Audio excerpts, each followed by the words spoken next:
All right, so Kari Lake's lawsuit has had a ruling. We knew the judge said at the outset that this would come before Christmas, most likely. And I kind of had my doubts because I was like, man, you know, it's, let me look at my wrist calendar here. I think it might be Christmas Eve. But apparently the ruling has come through. And as anticipated, Kari Lake did not win in this trial. She had stated from the outset that she was going to appeal and would take it all the way to the state Supreme Court no matter what. And Doug TenNapel just made the statement that you can bet your sweet little Bippy that Katie Hobbs will do the same, would have done the same if it had gone in Lake's favor here. This wouldn't be, boom, the first stage of the court process says, hey, we found something, and Governor Lake, no, it was never going to be that. It was always going to go all the way to the Supreme Court of the state, if not the United States Supreme Court, because it's going to decide some stuff, potentially some precedents for the future, I hope, that maybe make our civic process a little more sustainable and robust and legitimate. And by legitimate, I mean like real, transparent, fair, accurate, safe. Things that people keep saying it is that it is not at this present time. This is not cope. This is not hope. This is nothing from that on my part. This is simply an assessment. So here's the thing. By law, there is a deadline for this first trial because of the process of inauguration or whatever.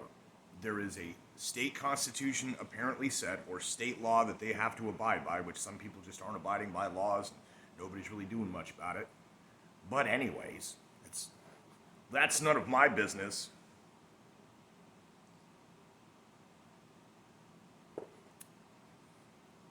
They have a schedule for the state government. It's like a rolling gear. It's a whole mechanism, right?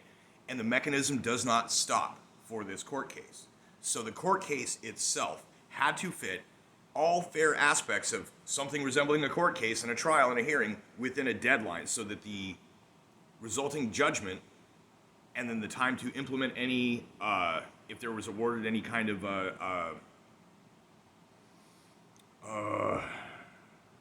redress or remedy or anything like that, that it would be within the time, so that then there could be a swearing in of a governor.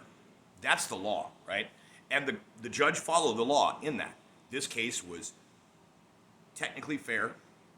It was very abbreviated because of the time frame, and it was emergency hearing. The judge was never off the clock. The court recorder was never really off the clock.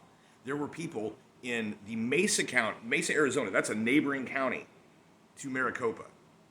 They could not do this in Maricopa because of conflicts of interest. So they took it to a different venue. All of this was done at an extremely hasty emergency pace. And so this poor other county that has nothing to do, that I can tell, with Maricopa County being the cesspit of fail and corruption and greed and stupid that it is. Obviously it is. They are terrible at what they do. And I wonder how their roads are. I wonder about all of it. This poor county over here with the Mesa judge had to deal with this crap. And he's got to deal with them in the future too, because he's just another county over or whatever. Like they've got, it's yes, they all interact with each other. Yes, it is kind of like a business environment. It's like I've got to interact from time to time with like DoorDash people, even though I work for the pizza place that I deliver for. And you can't be aggressive or whatever. Everybody's doing their job, you know. It's one of those things. And it's like the DoorDash people, they have to go to all these different places, kind of, you know. So it's like this judge is going to have to be able to civilly deal with these people and not have, you know, a Maricopa County judge decide that this, you know, they may have to work back and forth or something at some point. So what happened was the judge flat out told the plaintiff's attorneys, if you wish to present your case, you are going to have to present far less than what you've brought and prepared to present. So choose wisely what you want to bring forward. And they brought forward what they could. They They gave him all the info. This judge spent probably 72 straight hours of every point that he was awake, basically reading through the stuff, glancing over, having people around him doing it. He's probably got clerks and aides and interns in his office that are also working through this. And hopefully those people don't have too much in the way of bias when it comes to informing the judge, but you never know. But so the thing is that they brought a ton of evidence, but it needs to be proven in the court of law. The judge said he did not believe sufficient evidence was brought to prove it in this court, in this trial. In this court, in this trial, is an abbreviated thing because of the emergency under state law with the deadline, right? But the appeals process, I don't think has the same deadline now. So phase one, no matter what, has been completed, and it was never going to be the be-all, end-all. And anybody who tells you that does not understand, is not paying attention, is just being cheerled and distracted and messed with. And then the people on the other end of things being like, clown, MAGA, you guys are dumb, idiot. She got to present her evidence before she presents her evidence, or there's no evidence. Come on, dude. Come on. And now they'll be like, see, no evidence. No. Check it out. When judges word their rulings, they word them specifically, just like in laws. It is a form of legalese, a judicial ruling. It is not just, well, this is my opinion. My opinion is that chocolate is better than vanilla. No, that's not what that... In legal terms, words have slightly different meanings. So a judge's opinion is where they have gathered all the facts and evidence and made a decision based on objective logic. In the same way, the wording of a judge's ruling, even if he hasn't ruled against Kari Lake, he has simply ruled that Kari Lake did not present sufficient evidence to do anything on his level. Therefore, case dismissed. Now she goes to appeal at a higher level appellate court, at which case the judge may say, well, this judge said you did not present sufficient evidence. And hopefully that appellate judge is not going to say, therefore, no appeal, boom. The appellate judge, for due process to be served, and again, this is going to be a thing where she's going to take it to the next level. She's going to televise that too. She's going to get millions of people, even more people now probably, watching this go to the appeal. More and more people will see as they say, okay, judge, here's what it is. We had a ton more stuff we could present, but we did not have time. And in this venue, we may have time. May we proceed with an appeal? And we will retry this in a different court. And then, assuming the judge is fair, they will have a chance to do so. There is a mountain of stuff they need to get through. This will become a weeks-long thing instead of days-long.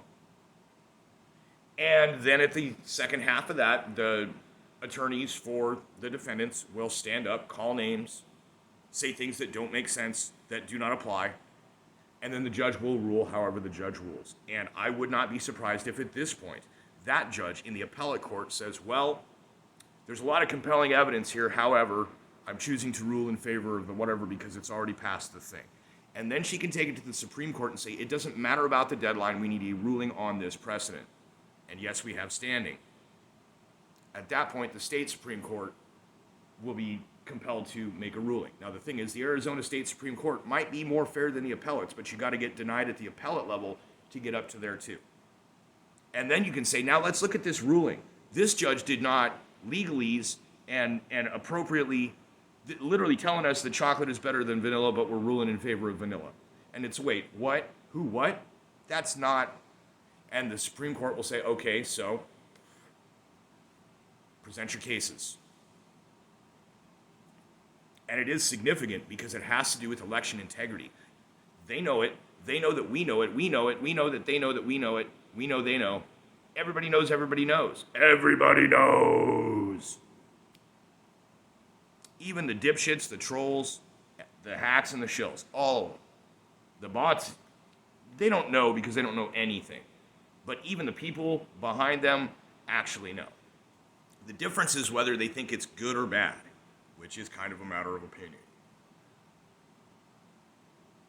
The objective truth is, regardless of what side you're on, you have a vested interest in elections in other places in this country being as fair as the ones where you live, if where you live the elections are fair. And even there, you cannot become complacent and say, well, we don't have to pay attention to shit here either.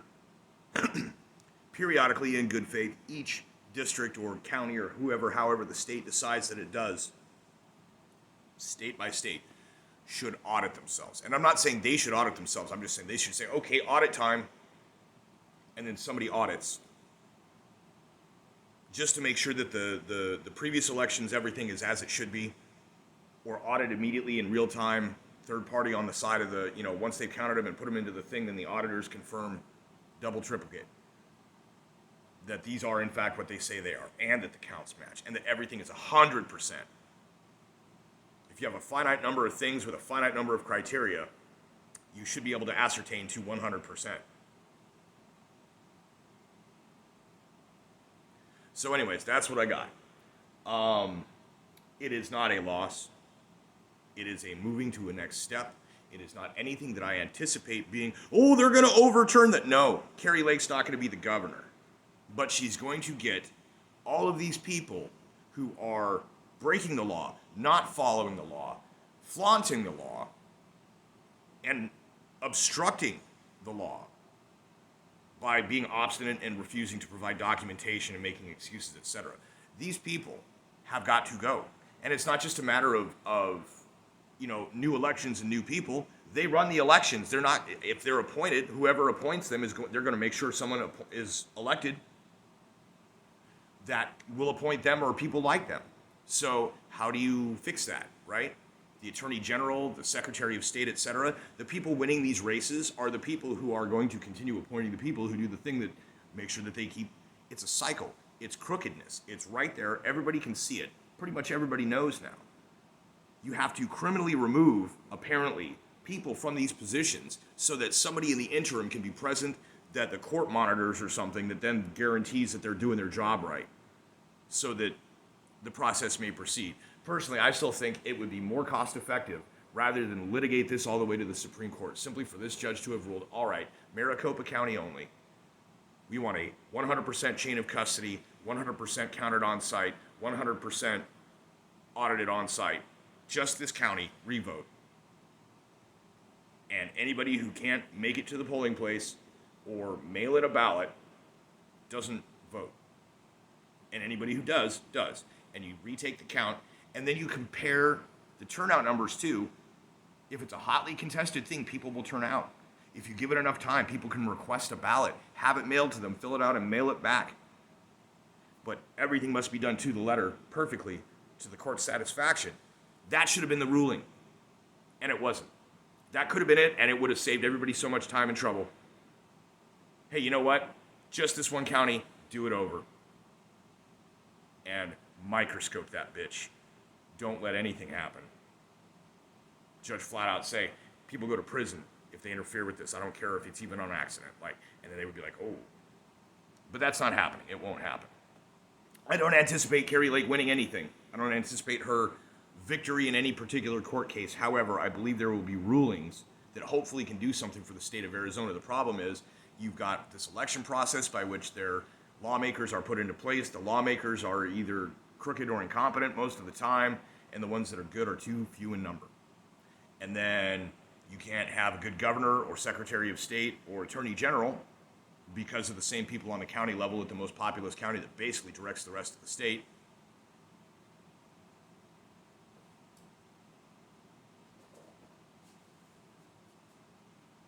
And I mean,